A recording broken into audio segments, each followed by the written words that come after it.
नमस्कार साथियों। न रुकना है न थकना है, बस मेहनत करके लक्ष्य को पाना है। इसी उद्देश्य और मोटिवेशन के साथ हम लोग बात कर रहे हैं राजस्थान की स्थिति एवं विस्तार की। और राजस्थान की स्थिति और विस्तार के अंतर्गत जब हम पढ़ते हैं तो हम राजस्थान की ग्लोबीय स्थिति और राजस्थान की भौगोलिक स्थिति का अध्ययन करते हैं। तो राजस्थान की ग्लोबीय स्थिति में हमने क्या पढ़ा, पहले उस पर बात करेंगे और फिर उसके बाद राजस्थान की ग्लोबीय स्थिति को लेके और हमें क्या प्रश्न पूछे जाने की संभावनाएं, उस पर हम लोग चर्चा करेंगे। तो अब देखिए, समझना यहां से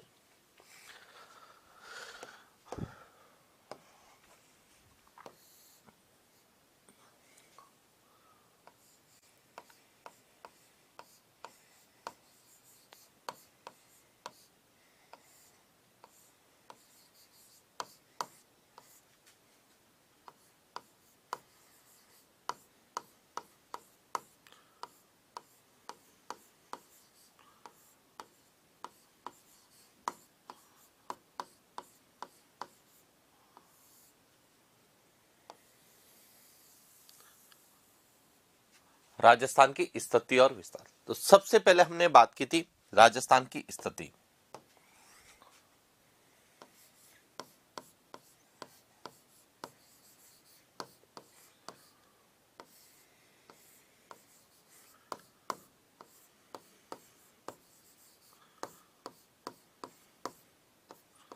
और जब हम राजस्थान की स्थिति का अध्ययन करते हैं तो दो प्रकार से करते हैं।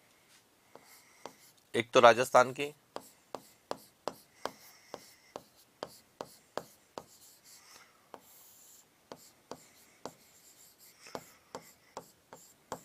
खगोलीय स्थिति, जिसे हम कहते हैं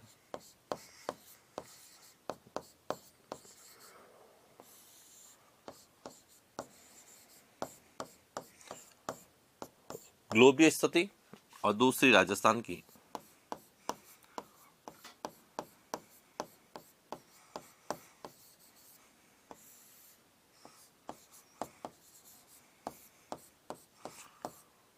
भौगोलिक स्थिति।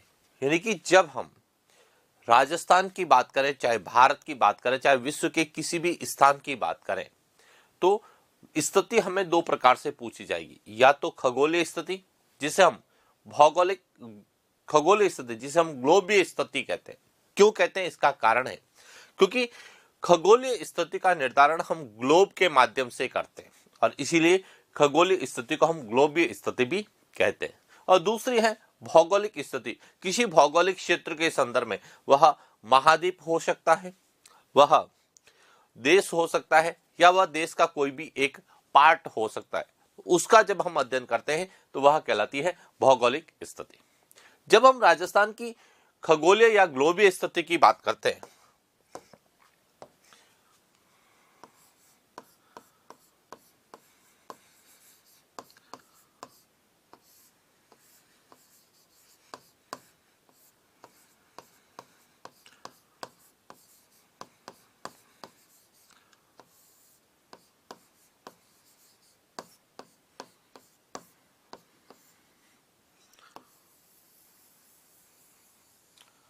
जब हम राजस्थान की ग्लोबीय स्थिति की बात करते हैं तो ग्लोबीय स्थिति का भी अध्ययन हम दो प्रकार से करते हैं।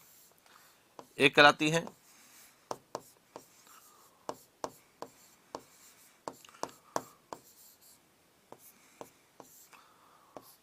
अक्षांशीय स्थिति और दूसरी कहलाती है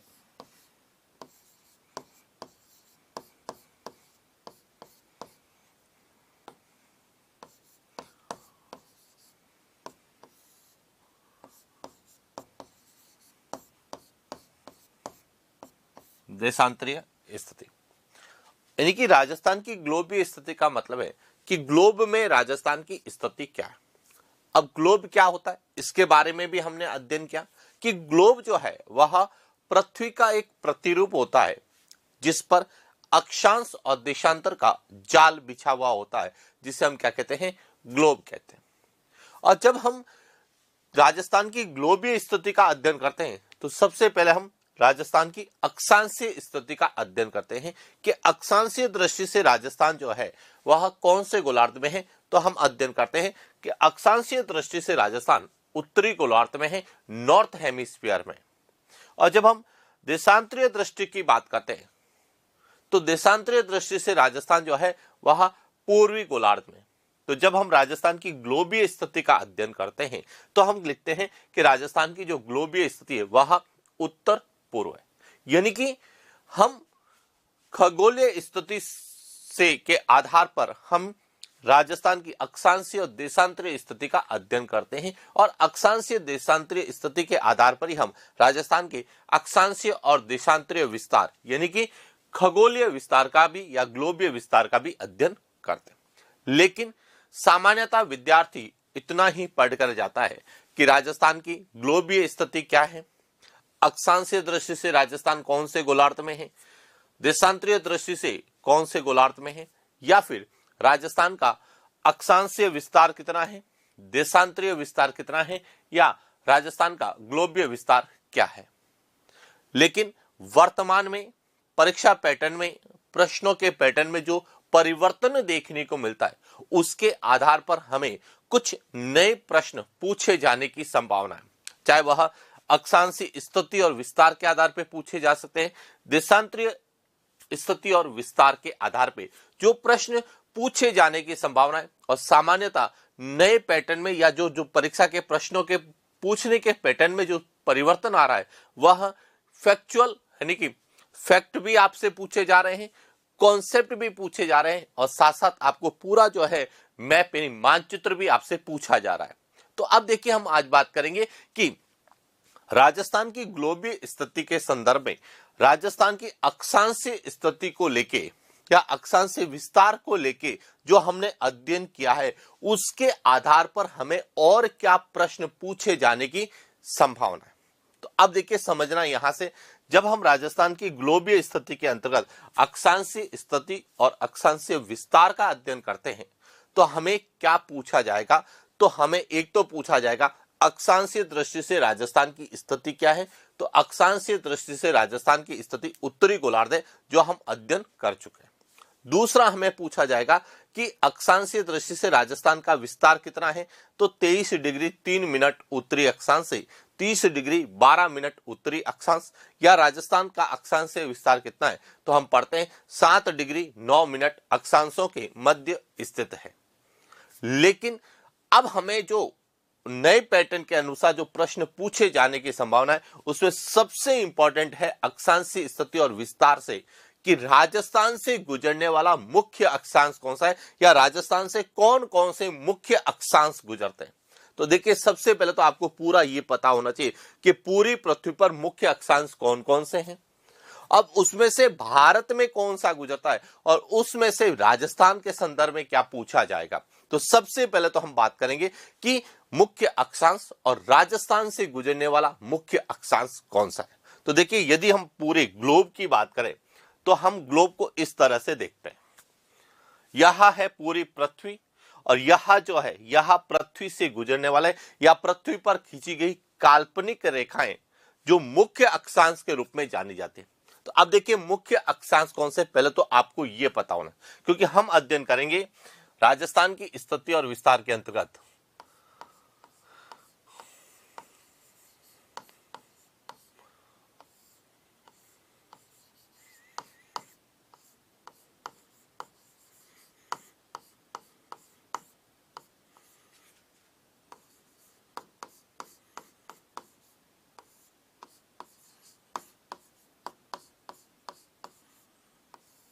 स्थिति और विस्तार के अंतर्गत पहले बात करेंगे राजस्थान से गुजरने वाला मुख्य अक्षांश।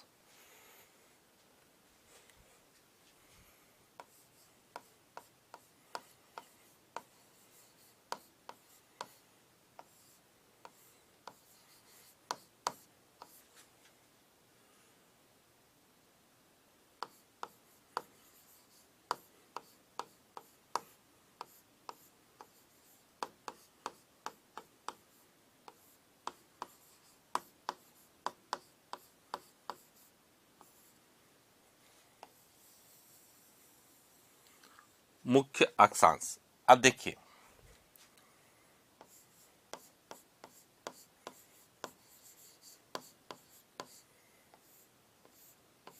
राजस्थान से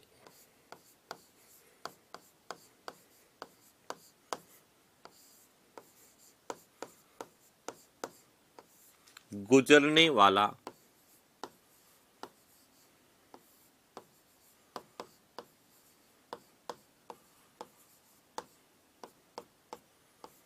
मुख्य अक्षांश। अब देखिए, राजस्थान से गुजरने वाला मुख्य अक्षांश कौन सा। सबसे पहले तो आपको यह पता होना चाहिए कि हमारी पृथ्वी पर मुख्य अक्षांश कौन कौन से। तो जब हम पृथ्वी की बात करते हैं तो यह जो पूरी पृथ्वी है, इसमें जो मुख्य अक्षांश हैं, जिन्हें हम मुख्य अक्षांश के रूप में देखते हैं, उसमें कौन कौन से हैं, तो एक एक की बात करें। सबसे पहले जो सबसे मध्य से गुजरता है उसे कहा जाता है 0 डिग्री अक्षांश। क्या कहा जाता है? 0 डिग्री अक्षांश। यानी कि मुख्य अक्षांश में एक तो 0 डिग्री अक्षांश आएगा, जिसे कहा जाता है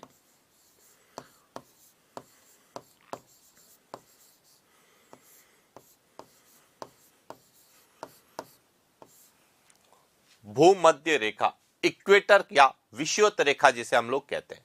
यानी कि मुख्य अक्षांश में एक तो 0 डिग्री अक्षांश भूमध्य रेखा है। इसके बाद जब हम भूमध्य रेखा के उत्तर में जाते हैं तो दूसरा है 23.5 डिग्री उत्तरी अक्षांश। कौन सा है? 23.5 डिग्री उत्तरी अक्षांश, जिसे हम कहते हैं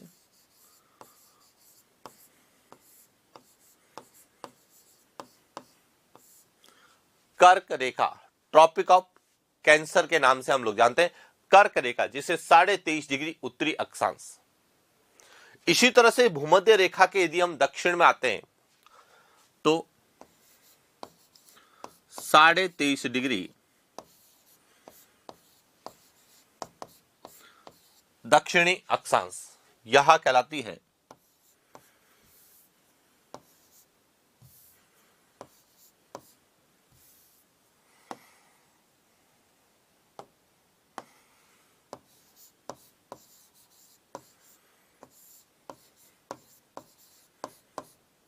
मकर रेखा, ट्रॉपिक ऑफ कैप्रिकॉन के नाम से हम लोग जानते हैं। तो tropic of Capricorn, tropic of Cancer, यानी कि कर्क रेखा और मकर रेखा, यह भी क्या माने जाते हैं? मुख्य अक्षांश। इसके बाद जब हम भूमध्य रेखा के उत्तर में जाते हैं तो 66.5 डिग्री उत्तरी अक्षांश, इसे कहा जाता है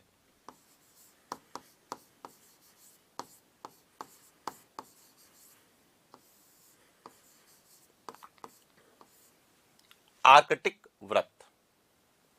और इसके दक्षिण में 66.5 डिग्री दक्षिणी अक्षांश, इसे कहा जाता है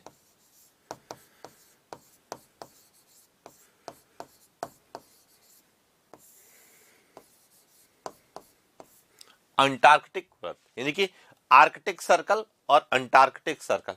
अब आर्कटिक सर्कल क्यों कहते हैं? क्योंकि यह आर्कटिक महासागर से गुजरता है। और इसे अंटार्कटिक सर्कल किसे क्यों कहते हैं? क्योंकि यह अंटार्कटिक महाद्वीप से गुजरता है। और इसके उत्तर में और जाते हैं तो हमें मिलेगा 90 डिग्री उत्तरी अक्षांश, जिसे कहा जाता है उत्तरी ध्रुव, नॉर्थ पोल। और 90 डिग्री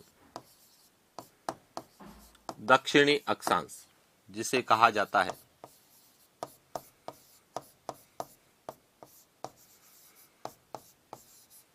दक्षिणी ध्रुव। तो इस तरह से देखा जाए तो पृथ्वी से पर खींचे गए मुख्य अक्षांश कौन से हैं? 0 डिग्री अक्षांश है, 23.5 डिग्री उत्तरी अक्षांश है, 23.5 डिग्री दक्षिणी अक्षांश है, 66.5 डिग्री उत्तरी अक्षांश है, 66.5 डिग्री दक्षिणी अक्षांश है, 90 डिग्री उत्तरी अक्षांश है और 90 डिग्री दक्षिणी अक्षांश है। यह सभी क्या कहलाते हैं? यह सभी मुख्य अक्षांश कहलाते हैं। अब प्रश्न आता है कि इसमें से कौन सा भारत से या राजस्थान से गुजरता है। तो यदि हम ग्लोब में देखते हैं तो राजस्थान अक्षांशीय दृष्टि से उत्तरी गोलार्ध में, यानी कि इस भूमध्य रेखा के उत्तर में जो है यह कहलाता है उत्तरी गोलार्ध। भूमध्य रेखा के जो उत्तर में, इसे हम क्या कहते हैं? उत्तरी गोलार्ध कहते हैं। तो अक्षांशीय दृष्टि से राजस्थान जो है वह कहां है? उत्तरी गोलार्ध। और उत्तरी गोलार्ध में है तो राजस्थान से कौन सा मुख्य अक्षांश गुजरता है? तो 23.5 डिग्री उत्तरी अक्षांश, यह जो है यह है राजस्थान। तो राजस्थान से कौन सा मुख्य अक्षांश गुजरता है? 23.5 डिग्री उत्तरी अक्षांश गुजरता है, जिसे हम क्या कहते हैं? कर्क रेखा कहते हैं। तो सबसे पहला तो प्रश्न हमें यहां से ही प्रश्न पूछाता है कि राजस्थान से गुजरने वाला मुख्य अक्षांश कौन सा है? तो राजस्थान से गुजरने वाला मुख्य अक्षांश है वह है कर्क रेखा। और जब आपसे प्रश्न पूछा जाएगा तो डायरेक्ट लिखा जाएगा। यदि फैक्चुअल प्रश्न आता है, तथ्य पूछे जाते हैं या फैक्ट पूछे जाएंगे, तो डायरेक्ट पूछा जाएगा कि निम्नलिखित में से राजस्थान से गुजरने वाला मुख्य अक्षांश कौन सा है? कर्क रेखा, मकर रेखा, भूमध्य रेखा, विषुवत रेखा। तो ये ध्यान रखना, राजस्थान से गुजरने वाला मुख्य अक्षांश कौन सा है? कर्क रेखा है, जिसे हम क्या बोलते हैं? 23.5 डिग्री उत्तरी अक्षांश के रूप में जानते हैं। पहला पॉइंट क्लियर हो गया। अब यहां से कभी हमें भारत के संदर्भ में भी पूछा जाता है, क्योंकि यह जो राजस्थान से गुजरने वाला मुख्य अक्षांश, जिसे हम कर्क रेखा कहते हैं, यह भारत से भी गुजरता है। तो अब देखिए, जब हम भारत के मानचित्र में देखते हैं तो कर्क रेखा, यह जो आपको लाइन दिख रही है, यह है 23.5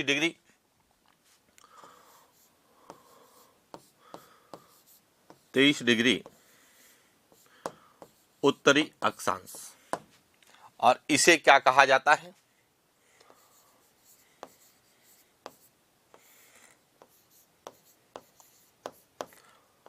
कर्क रेखा। अब देखिए समझना, कर्क रेखा जो है यह भारत के लगभग मध्य से गुजरती है, यानी कि यह भारत को दो भागों में विभाजित करती है, उत्तरी भारत और दक्षिणी भारत। जो कर्क रेखा के उत्तर में उसे हम उत्तरी भारत कहते हैं और जो कर्क रेखा के दक्षिण में उसे हम दक्षिणी भारत के रूप में जानते हैं। तो लगभग यह भारत के क्या है? मध्य से गुजरती है। और यह भारत के 8 राज्यों से गुजरती है। कितने राज्यों से? 8 राज्यों से। कौन कौन से? तो देखिए, यह भारत में कहां कहां से गुजरती है? तो यह भारत में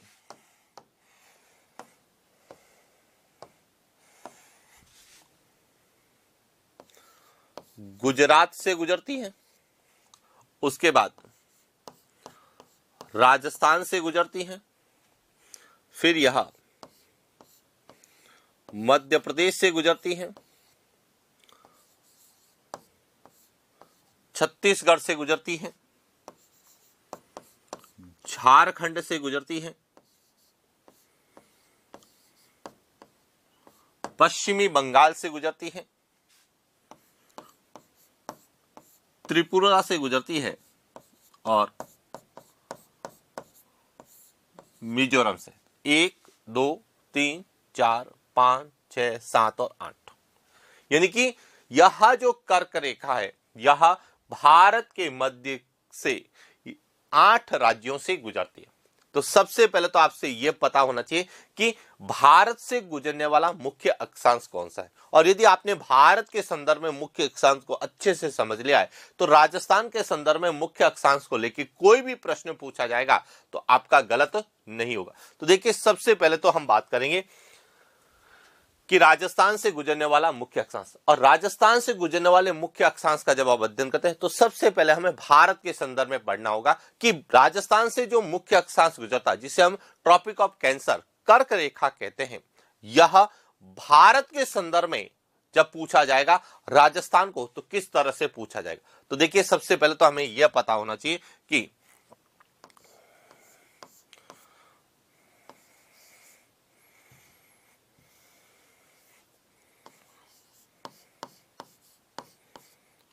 भारत से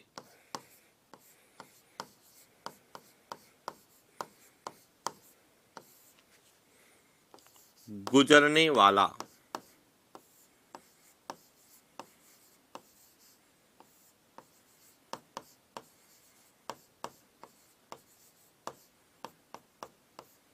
मुख्य अक्षांश।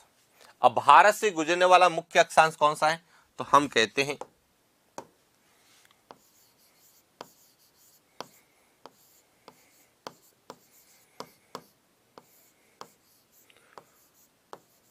तेईस डिग्री 30 मिनट उत्तरी अक्षांश। यहां भारत से गुजरने वाला क्या है? मुख्य अक्षांश।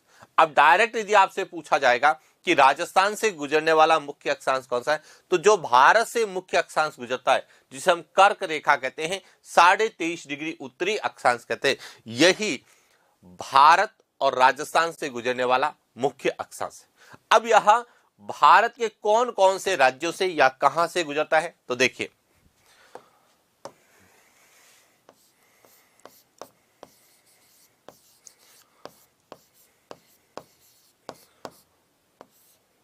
कर्क रेखा भारत के लगभग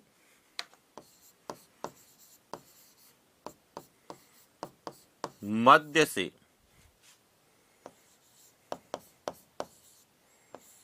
8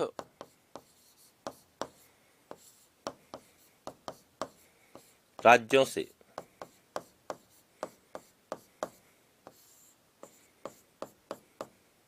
कितने राज्यों से गुजरती है? तो भारत के यहां 8 राज्यों से गुजरती। कौन कौन से राज्य हैं? तो जब हम भारत की बात करते हैं तो इसमें गुजरात है,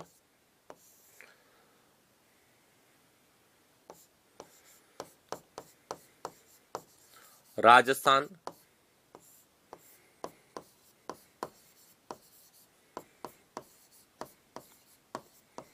मध्य प्रदेश, छत्तीसगढ़,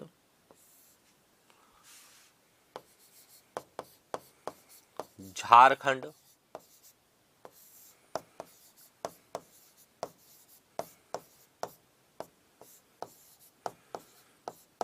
पश्चिम बंगाल,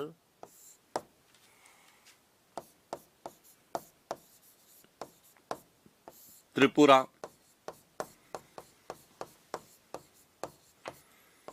और मिजोरम। यानी कि यह भारत के 8 राज्यों से और भारत के लगभग मध्य से गुजरती। लेकिन हम राजस्थान की स्थिति और विस्तार का अध्ययन करते हैं तो भारत के संदर्भ में हमें राजस्थान को लेके या कर्क रेखा को लेके क्या प्रश्न पूछे जाएंगे। तो अब यहां समझना कि यह जो कर्क रेखा है, जिसे हम ट्रॉपिक ऑफ कैंसर या 23.5 डिग्री उत्तरी अक्षांश या 23 डिग्री 30 मिनट उत्तरी अक्षांश कहते हैं, यह भारत के लगभग मध्य से 8 राज्यों से गुजरती है। लेकिन इसकी सबसे ज्यादा लंबाई तो मध्य प्रदेश में है, लेकिन सबसे कम लंबाई किस राज्य में है?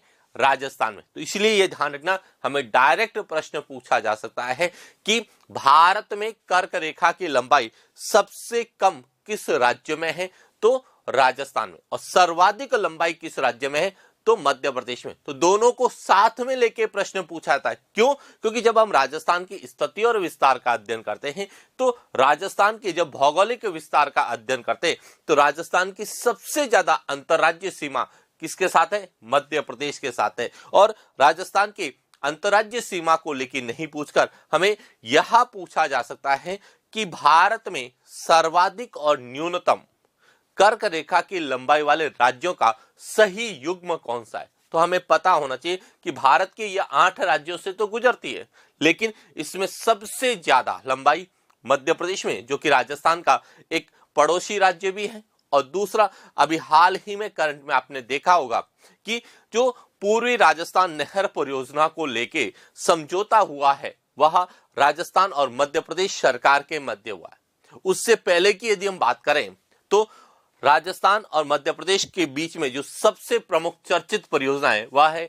चंबल नदी घाटी परियोजना, जो राजस्थान और मध्य प्रदेश की संयुक्त परियोजना है। और दोनों में बराबर की हिस्सेदारी है। तो इसलिए ध्यान रखना कि जिसका भी राजस्थान के साथ संबंध है और वर्तमान में किसी भी कारण से चर्चित है, तो उस चर्चित स्थान या क्षेत्र को लेकर विशेष रूप से करंट बेस्ड प्रश्न हमें एग्जाम में पूछे जाते हैं। तो इसीलिए ध्यान रखना कि हम केवल राजस्थान और मध्य प्रदेश का अध्ययन एक ही पक्ष में, एक ही पक्ष का मतलब है कि अंतरराज्य सीमा के संदर्भ में न पड़े, हर क्षेत्र में जिसका भी संबंध राजस्थान का मध्य प्रदेश के साथ है, चाहे वह सिंचाई परियोजना में हो, चाहे कोई समझौते के अंतर्गत हो, चाहे वह किसी स्थिति के संदर्भ में हो, हर एक पॉइंट को हमें दृष्टिगोचर रखते हुए, ध्यान में रखते हुए अध्ययन करना है, क्योंकि प्रश्न कहीं पर भी पूछा जा सकता है। और मैं कह रहा हूं कि अब जो पेपर पैटर्न चेंज हुआ है, वह पेपर पैटर्न आपका सिलेबस चेंज नहीं हुआ है, प्रश्नों की प्रकृति को लेकर जो विशेष रूप से चेंजिंग देखने को मिलता है कि पहले हमें केवल परंपरागत प्रश्न, ट्रेडिशनल क्वेश्चंस या फैक्चुअल प्रश्न पूछे जाते थे, लेकिन अब हमें फैक्ट भी पूछे जाते हैं और उसी प्रश्न में कॉन्सेप्ट को भी पूछा जाता है और उसमें भी हमें सत्य और असत्य कथन के रूप में पूछा जाता है। तो कहीं न कहीं विद्यार्थी गलती करता है, क्योंकि विद्यार्थी जब अध्ययन करता है तो वह एक एक पोर्शन के बारे में अध्ययन करता है, लेकिन वर्तमान में हमें पूरा टॉपिक एक ही प्रश्न में पूछा जाता है, तो उसमें कहीं न कहीं विद्यार्थी गलती करता है। तो इसलिए हम इस तरह से अध्ययन करने की कोशिश करें कि हमारा कोई भी प्रश्न, चाहे वह फैक्चुअल एक पॉइंट के दृष्टि से पूछे, चाहे पूरे टॉपिक के दृष्टि से पूछे, हमारा प्रश्न गलत नहीं हो और हम उसी प्रकार से अध्ययन करने वाले हैं। तो इसीलिए यहां ध्यान रखना, जो सबसे इंपॉर्टेंट बात वह है कि कर्क रेखा भारत के लगभग मध्य से 8 राज्यों से गुजरती है, तो उसमें सबसे ज्यादा लंबाई किस राज्य में है और सबसे कम लंबाई किस राज्य में, यह विशेष रूप से आपको पता होना चाहिए। तो देखिए, हम बात करते हैं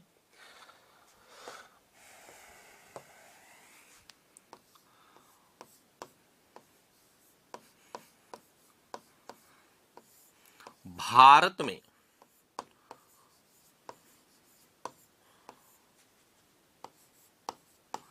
कर्क रेखा 23 डिग्री 30 मिनट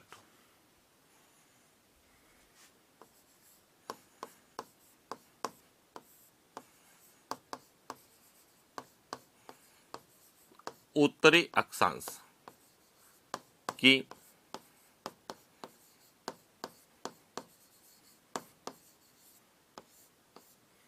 सर्वाधिक लंबाई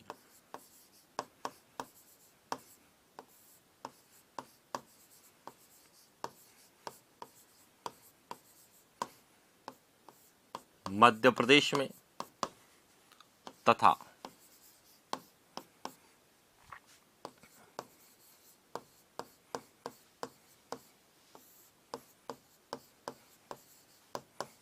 न्यूनतम लंबाई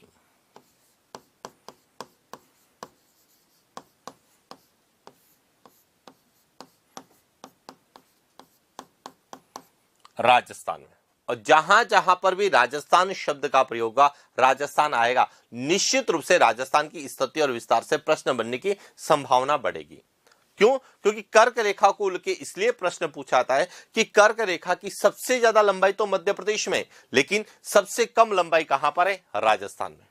तो इसलिए हमें डायरेक्ट भारत के संदर्भ में भी पूछा जा सकता है कि भारत में सर्वाधिक और न्यूनतम कर्क रेखा की लंबाई वाले राज्यों का सही समुच्चय क्या है?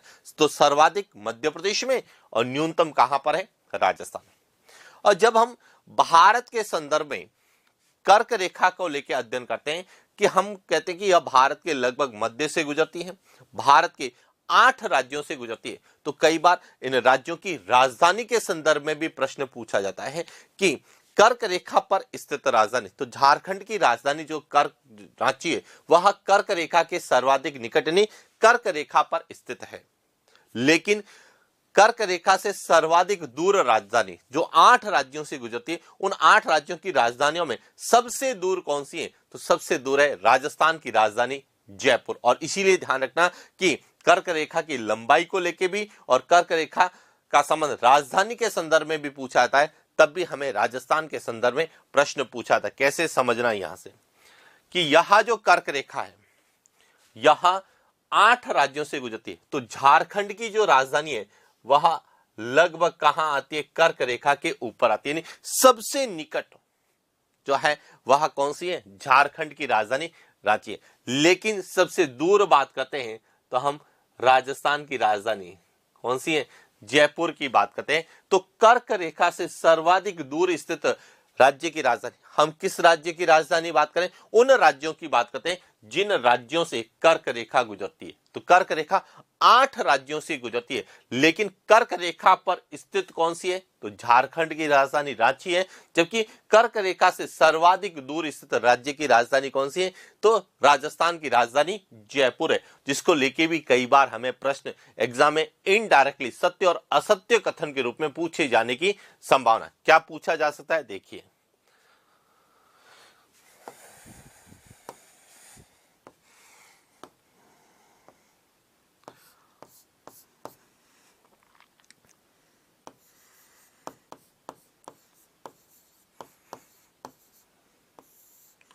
झारखंड की राजधानी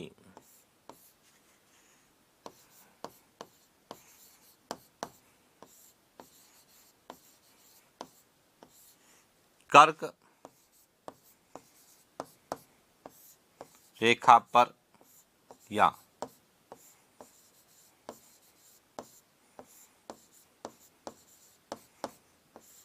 कर्क रेखा के सर्वाधिक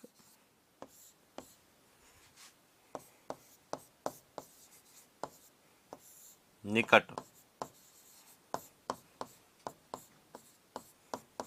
स्थित है।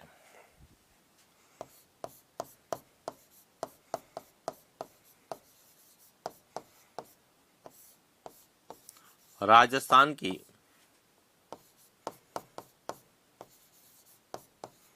राजधानी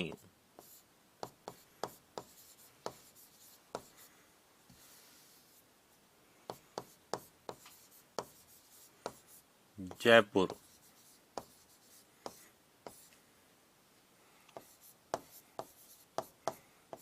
कर्क रेखा से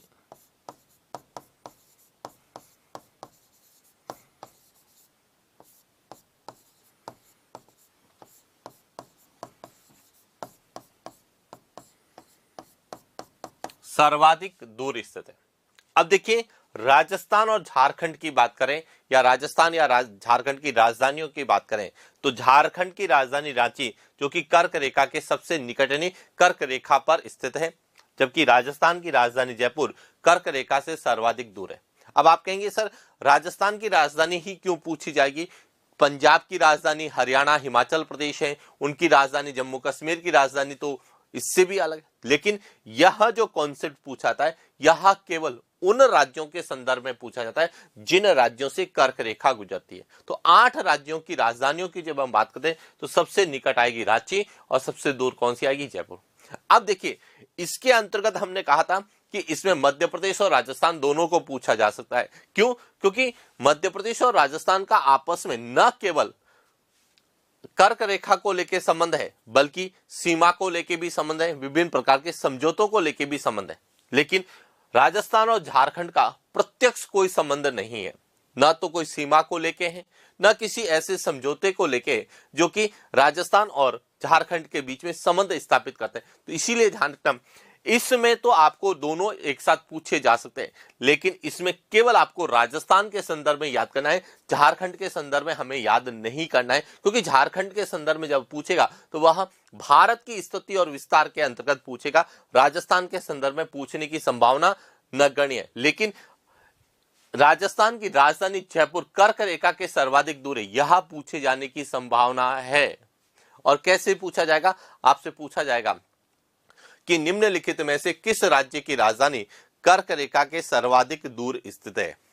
तो उसमें ऑप्शन के अनुसार हमें उत्तर देना है। उसमें झारखंड भी लिखेगा, मध्य प्रदेश भी लिखेगा, राजस्थान भी होगा, गुजरात भी होगा। तो हमें पता होना चाहिए कि राजस्थान की राजधानी जो है, जो 8 राज्यों से जहां से कर्क रेखा गुजरती है, उन 8 राज्यों की राजधानी में कर्क रेखा के सबसे दूर स्थित है।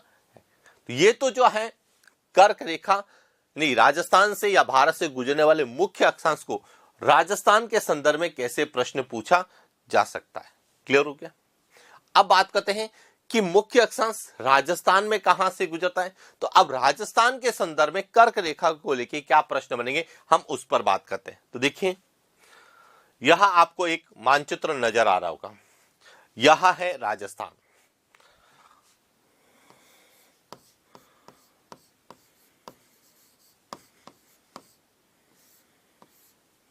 अब यहां पे सबसे इंपॉर्टेंट बात है कि यह जो राजस्थान है, इस राजस्थान के दक्षिण से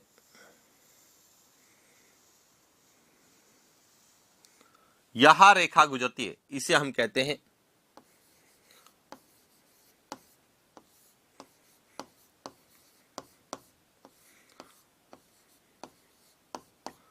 -23.5 उत्तरी अक्षांश, कर्क रेखा। तो राजस्थान की स्थिति और विस्तार में अब हमें और क्या पूछा जाएगा।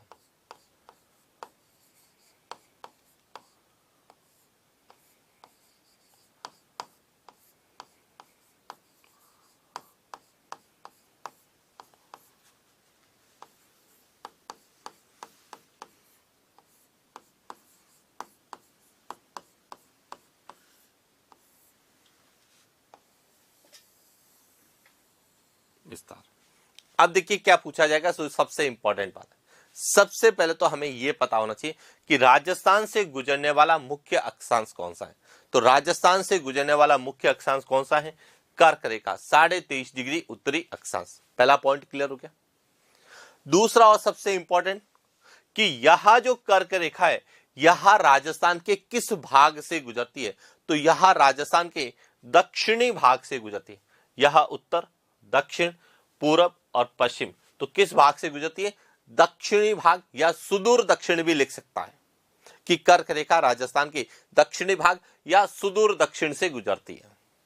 क्यों? क्योंकि दक्षिणतम जिलों की बात करेंगे तो बांसवाड़ा और डूंगरपुर आता है, और बांसवाड़ा और डूंगरपुर से गुजरती है, इसीलिए हम कह सकते हैं कि यह राजस्थान के दक्षिणी भाग या सुदूर दक्षिण से गुजरते हैं। तो सबसे पहले तो आपको यह पता होना चाहिए कि कर्क रेखा जो राजस्थान से गुजरने वाला मुख्य अक्षांश है, यह कहां से गुजरता है। तो दक्षिणी भाग या सुदूर दक्षिण से गुजरता है। दूसरा पॉइंट कि यह दक्षिण से गुजरता है तो राजस्थान के कौन से जिलों से गुजरता है। तो यह राजस्थान के 2 जिलों से गुजरता है, एक डूंगरपुर और दूसरा बांसवाड़ा। तो इस तरह से यह दक्षिणी भाग से, और जब हम इस तरह से बात करते हैं तो यह जो है, यह है डूंगरपुर, डूंगरपुर है, और यह है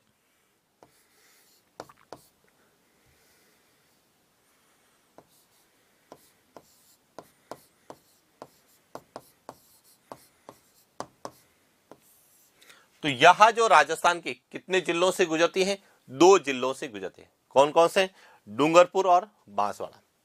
अब जब हम डूंगरपुर और बांसवाड़ा की बात करते हैं,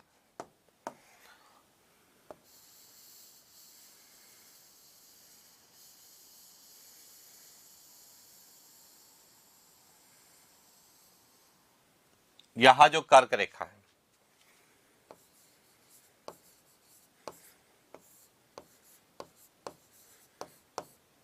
कर्क रेखा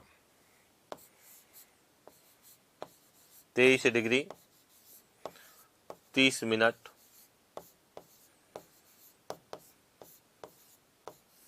उत्तरी अक्षांश, यहां 2 जिलों से गुजरती है, एक तो डूंगरपुर और एक बांसवाड़ा।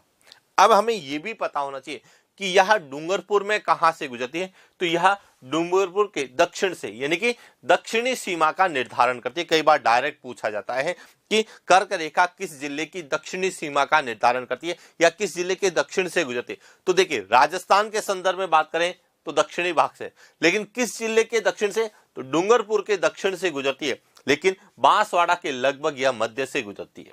तो इसका मतलब है कि यह 2 जिलों से गुजरेगी, लेकिन जो है दक्षिण में किससे गुजरेगी, डूंगरपुर के दक्षिण में, और बांसवाड़ा के लगभग मध्य से गुजरती है।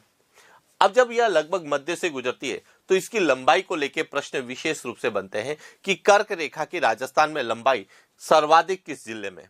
अब ध्यान रखना, जब हम राजस्थान के संदर्भ में बात करते हैं तो कहा जाता है कि इसकी अनुमानित लंबाई, अब यहां ध्यान रखना, जो सबसे इंपॉर्टेंट शब्द है वह है कि कर्क रेखा जो है वह एक काल्पनिक रेखा है। कैसी है? काल्पनिक। लेकिन इसकी अनुमानित लंबाई बात करते हैं राजस्थान में, तो कितनी है? 28 किलोमीटर मानी गई। कितनी मानी गई है? अनुमानित लंबाई, अनुमान लगाया गया है, क्योंकि ये इमेजिनरी लाइन्स हैं, काल्पनिक रेखाएं, लेकिन इनकी जो लंबाई, अनुमानित लंबाई राजस्थान में जो मानी जाती है वह कितनी मानी जाती है? 28 किलोमीटर। तो अब 28 किलोमीटर आंकड़ा आपसे नहीं पूछा जाएगा, बस आपको यह पूछा जाएगा कि राजस्थान में कर्क रेखा की सर्वाधिक लंबाई किस जिले में, क्योंकि ये 2 जिलों से गुजरती है, तो जिस जिले के लगभग मध्य से गुजरेगी वहां पर इसकी लंबाई ज्यादा होगी। तो बांसवाड़ा में इसकी लंबाई सबसे ज्यादा है और डूंगरपुर में इसकी लंबाई सबसे कम है। इस प्रकार से हमें राजस्थान के संदर्भ में प्रश्न पहले जो पूछे जाते हैं हम उन पर बात करते हैं। तो देखिए,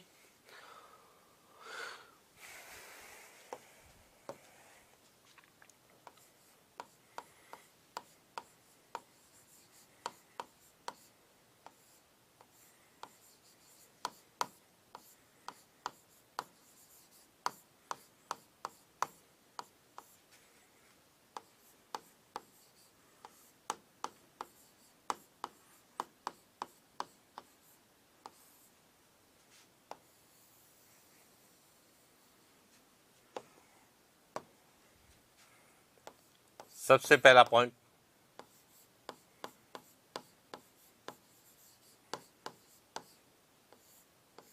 राजस्थान से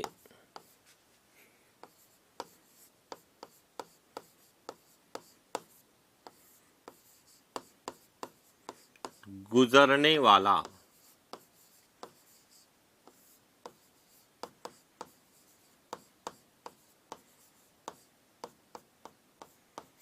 मुख्य अक्षांश। तो राजस्थान से गुजरने वाला मुख्य अक्षांश कौन सा है?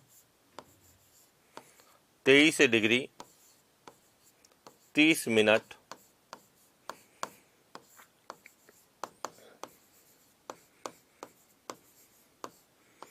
उत्तरी अक्षांश, जिसे क्या लिखा जाता है?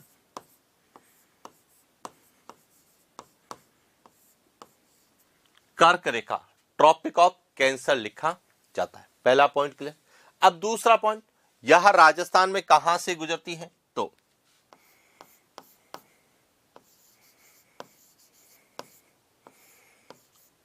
कर्क रेखा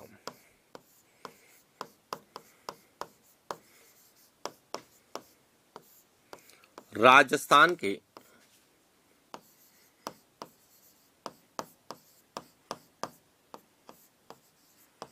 दक्षिणी भाग या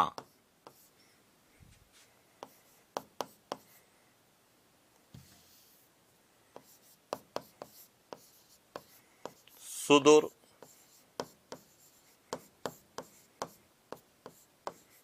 दक्षिण से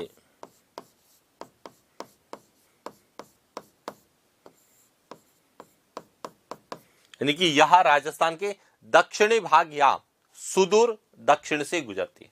क्लियर। तीसरा पॉइंट कि यह राजस्थान के दक्षिणी भाग या सुदूर दक्षिण से गुजरती है, तो राजस्थान के कौन कौन से जिलों से गुजरती है? तो देखिए,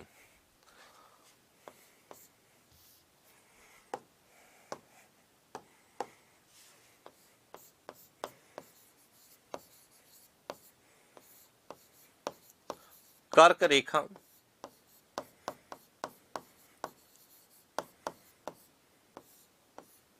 राजस्थान के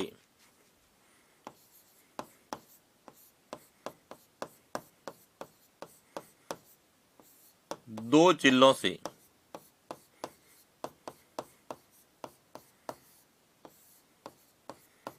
कितने जिलों से गुजरती है? 2 जिलों से गुजरती है। अब वो जिले कौन कौन से? तो इसमें एक तो है डूंगरपुर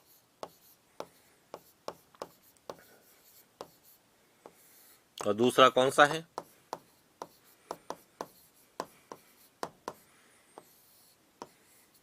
इन 2 जिलों से यहां गुजरती। अब इसमें भी सबसे ज्यादा इसकी लंबाई किस जिले में है? न्यूनतम लंबाई कितनी किस जिले में? तो देखिए,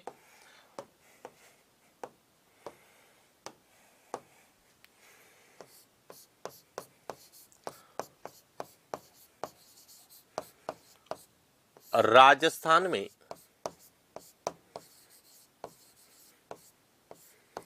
कर्क रेखा की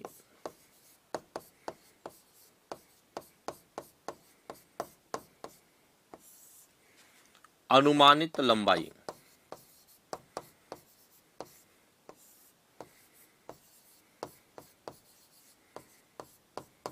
कितनी है? 28 किलोमीटर है।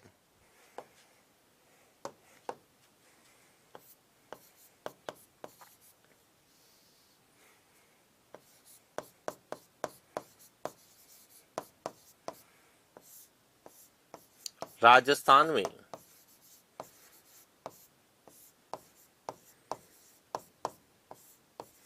कर्क रेखा की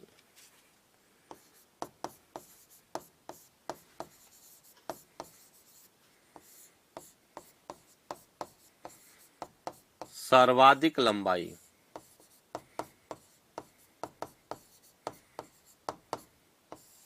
बांसवाड़ा तथा न्यूनतम लंबाई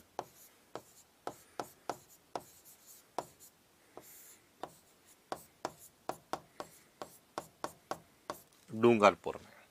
यानी कि कर्क रेखा की राजस्थान में लंबाई कितनी है? अनुमानित लंबाई 28। अब आपको इसको रटना नहीं है, इसको रटना नहीं, अब समझना केवल कि यदि आपसे पूछा जाए कि राजस्थान से गुजरने वाला मुख्य अक्षांश कौन सा है, तो आर के। राजस्थान से क्या गुजरता है? के गुजरता है। आर से के, राजस्थान से कर्क रेखा गुजरती है। पहला पॉइंट आर के, पहला पॉइंट। दूसरा, अब ये जो राजस्थान में कर्क रेखा किन जिलों से गुजरती है? तो बी डी। बी डी किससे गुजरेगी? बी का मतलब बांसवाड़ा, डी का मतलब डूंगरपुर। क्लियर हो गया? यानी कि शॉर्ट ट्रिक कैसे याद करना है, इसको याद करने का सीधा सा है कि आर से क्या गुजरता है? के। आर का मतलब राजस्थान, के का मतलब कर्क। अब ये के जो है, जिसे हम ट्रॉपिक ऑफ कैंसर कहते हैं, कर्क रेखा यहां कौन से जिलों से गुजरेगी? बी डी, दो जिलों से गुजरती है। और जब आपने कभी देखा होगा, कभी आप हॉस्पिटल गए होंगे और डॉक्टर से संपर्क किया होगा किसी कारण से, तो डॉक्टर ने आपका प्रिस्क्रिप्शन लिखा होगा, मेडिसिन लिखी होगी, और जब मेडिसिन लिखी है तो उसमें कुछ शब्द लिखता है। एक तो लिखता है ओडी, ओ डी, इस तरह से लिखता है। एक लिखता है बी डी, एक लिखता है टी डी। इस तरह से शब्द यूज करता है। ओडी का मतलब है 1 ए डे, दिन में एक। ओडी। बी डी यानी कि दिन में 2, तो बी डी का मतलब है दो। इसका मतलब है कि के कर्क रेखा कितने जिलों से गुजरती है? 2 जिलों से गुजरती है, बी और डी। बी का मतलब बांसवाड़ा, डी का मतलब डूंगरपुर। बी पहले आता है इसलिए पहले लिखा, डी बाद में आता है। पॉइंट के अब यहां से कि कर्क रेखा की सर्वाधिक लंबाई किस जिले में? तो जो पहले आएगा बी में ज्यादा है, डी में कम है, तो बी डी याद कर लिया तो आपको यह भी पता हो जाएगा कि आर के बी डी। बस एक लाइन में याद रखना। इसको ट्रिक याद रखने का तरीका क्या है? बस सिंपल सा ट्रिक है, वह है आर से के गुजरता है, के से के बी और डी से गुजरता है, बी में सबसे ज्यादा है, डी में कम। यानी कि आपने केवल यहां 4 शब्द याद रखे, 4 अक्षर, शब्द भी नहीं है, 4 अंग्रेजी वर्णमाला के अक्षर इसी क्रम में। आर के बी डी राजस्थान से कर्क रेखा गुजरती है, जो कि बांसवाड़ा और डूंगरपुर से गुजरती है। सबसे ज्यादा जो है कहां पर है? बांसवाड़ा में। और न्यूनतम कहां पर है इसकी लंबाई? डूंगरपुर में। अब देखिए इसमें कोई भी प्रश्न आपका गलत होगा क्या? नहीं। अब इसको और थोड़ा सा कि जब यहां राजस्थान से गुजरती है बांसवाड़ा और डूंगरपुर में, इसकी अनुमानित लंबाई 28 किलोमीटर है। सर्वाधिक बांसवाड़ा में और सबसे कम कहां है? डूंगरपुर। तो बस इसमें थोड़ा सा एक और मेंशन करना कि यह जब राजस्थान से गुजरती है तो डूंगरपुर में कहां से गुजरती है और बांसवाड़ा में कहां से गुजरती है। तो अब इसके लिए देखिए,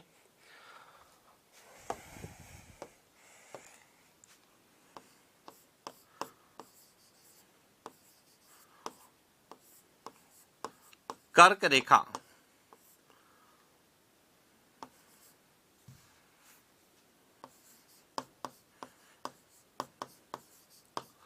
बांसवाड़ा जिले के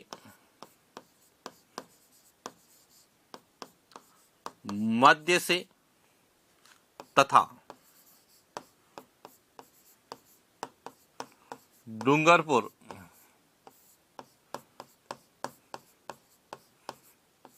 जिले के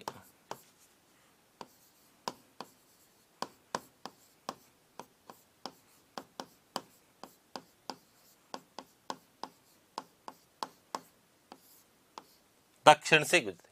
हालांकि इस तरह से प्रश्न पूछने की संभावना कम रहती है, लेकिन कई बार सत्य और असत्य कथन में वो पूछ लेते हैं कि कर्क रेखा बांसवाड़ा जिले के मध्य से गुजरती है और डूंगरपुर जिले के उत्तरी भाग से, उत्तरी नहीं दक्षिणी भाग से, यानी दक्षिण से गुजरती है या डूंगरपुर की दक्षिणी सीमा का निर्धारण करती है। इस तरह से हमें याद रखना, लेकिन इस पूरे पॉइंट को हमें केवल इस फॉर्मेट में याद रखना कि राजस्थान से कर्क रेखा गुजरती है जो कि 2 जिलों से गुजरती है, बी और डी से गुजरती है। क्लियर।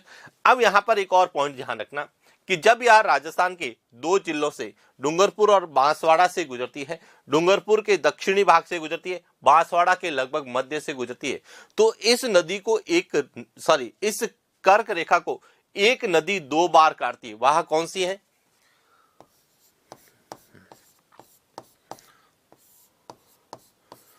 माही नदी।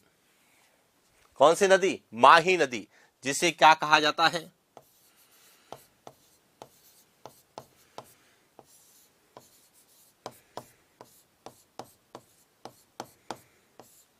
कांठल की गंगा भी कहते हैं और इसे हम आदिवासियों की गंगा भी कहते हैं।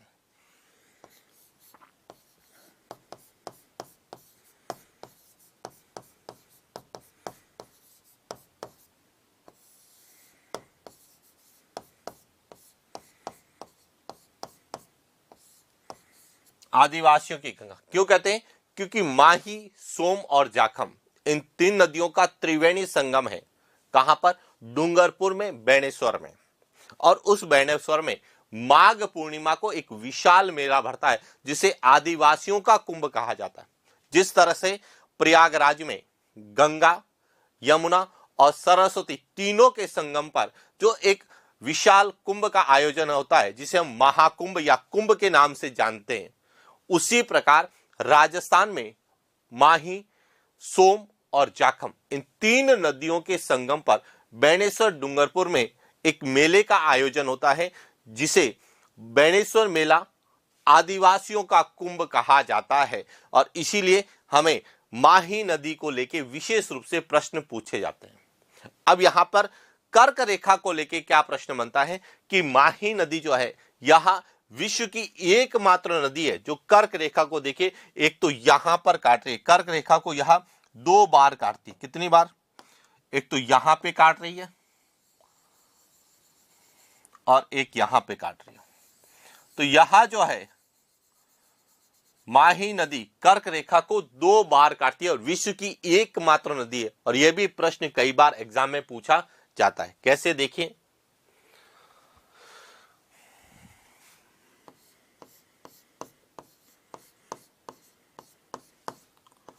माही नदी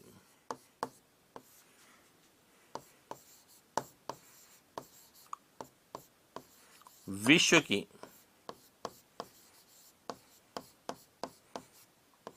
एकमात्र नदी जो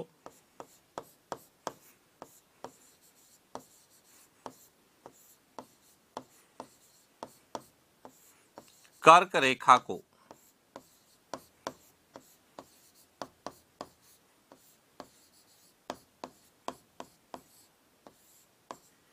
दो बार काटती है। यानी कि माही नदी विश्व की एकमात्र, देखिए विश्व में 3 प्रमुख नदियां हैं।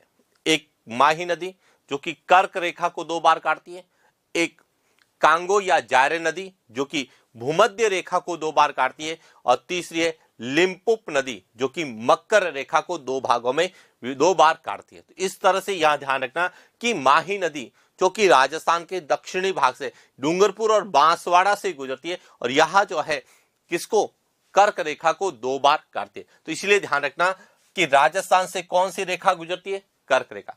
किन जिलों से गुजरती है, बांसवाड़ा और डूंगरपुर, और इस रेखा को 2 बार विभाजित कौन सी करती है, तो एक शब्द और या एम, माही नदी, यानी कि RKBDM। ये 5 यदि अक्षर आपने अच्छे से क्रम वाइज याद कर लिए कि R का मतलब राजस्थान, K का मतलब कर्क रेखा, B का मतलब बांसवाड़ा, D का मतलब डूंगरपुर, M का मतलब माही नदी, तो राजस्थान से कर्क रेखा गुजरती है जो कि बांसवाड़ा और डूंगरपुर जिलों से गुजरती है। सर्वाधिक लंबाई बांसवाड़ा में, न्यूनतम लंबाई डूंगरपुर में, और यह जो है माही नदी इसे 2 बार विभाजित करती है। तो देखिए माही नदी 2 बार विभाजित करती है किसको, कर्क को। तो के और एम के बीच में कितने शब्द आ रहे हैं, 2, तो 2 बार काटती है, यानी कि के, उसके बाद क्या आएगा BD और M। तो इस तरह से आपको एक फॉर्मेट में याद करना है कि यदि आपको, क्योंकि वर्तमान में जब प्रश्न आते हैं वहां केवल आपको एक नहीं पूछे, हो सकता है ये पूरे सीक्वेंस एक साथ पूछ ले कि राजस्थान से कर्क रेखा गुजरती है, कर्क रेखा राजस्थान के दक्षिणी भाग में गुजरती, दक्षिणी भाग से गुजरती, कर्क रेखा राजस्थान के 2 जिलों से गुजरती है और माही नदी कर्क रेखा को 2 बार काटती है। सत्य कथन की पहचान कीजिए। तो ये शब्द हमें पता होना चाहिए, RKBDM। और इस तरह से यदि 5 अक्षर में आपने अच्छा याद कर लिया तो कर्क रेखा को लेकर जितने भी प्रश्न बनेंगे वह इसी में से बनेंगे। क्लियर। और राजस्थान के संदर्भ में तो ये कहा जाता है कि परीक्षा में प्रश्न और उत्तर दोनों दे रखे होते हैं, बस आपको समझ विकसित होनी चाहिए कि हमें प्रश्न के अनुसार में क्या पूछा गया है और उसके अनुसार सही उत्तर क्या है। इस प्रकार से हमें अब एक और पॉइंट, कई बार क्या है कि प्रश्न मैप बेस पूछे जाते हैं, मानचित्र आधारित कई बार प्रश्न पूछे जाते हैं। तो जब हम राजस्थान के मानचित्र का अध्ययन करते हैं और विशेष रूप से बांसवाड़ा जिले की बात करते हैं, तो राजस्थान की एकमात्र तहसील है जिसका नाम है कुशलगढ़।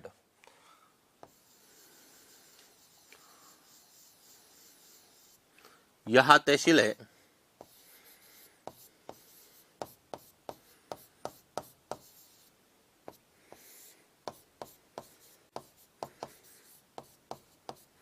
जो कि किस जिले की है, बांसवाड़ा जिले की जो कुशलगढ़ तहसील है वह इस कर्क रेखा के दक्षिण में।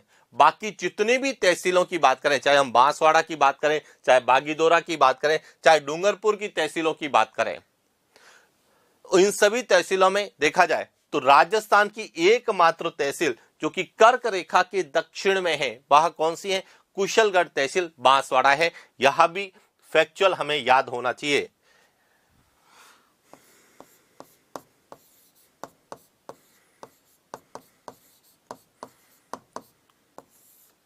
बांसवाड़ा की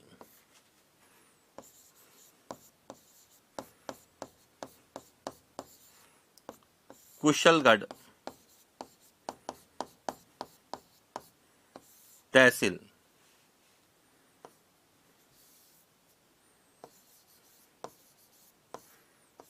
कर्क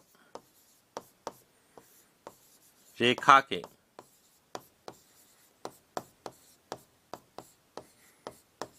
दक्षिण में स्थित है। बाकी सभी तहसीलें जो है वह कर्क रेखा के उत्तर में मिलेगी।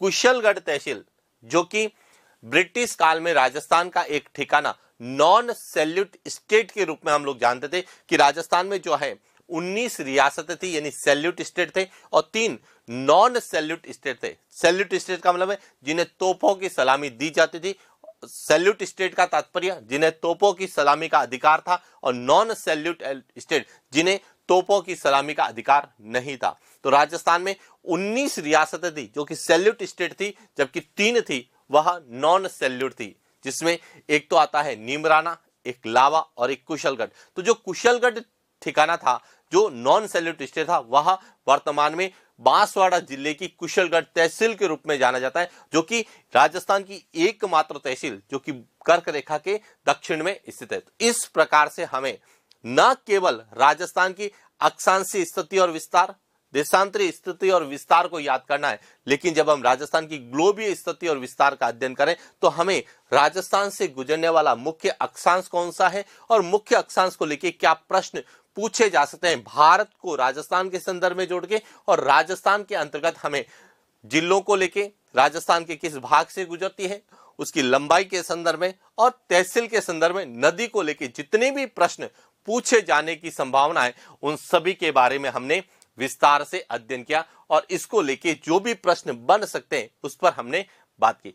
देखिए, हमने यहां पे लिखा कि माही नदी विश्व की एकमात्र नदी जो कि कर्क रेखा को 2 बार काटती है, लेकिन कई बार हमें सुमेलित करने के अंतर्गत यदि आपसे भूमध्य रेखा के संदर्भ में पूछा जाए, भूमध्य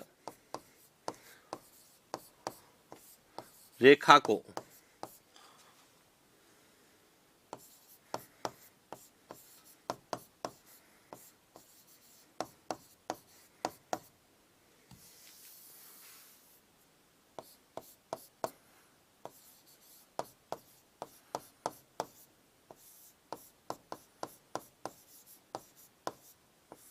कांगो या जायरे नदी, तो यह किसको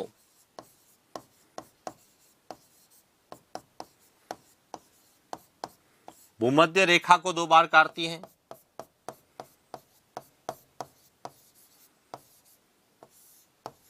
और लिम्पुप नदी जो है यह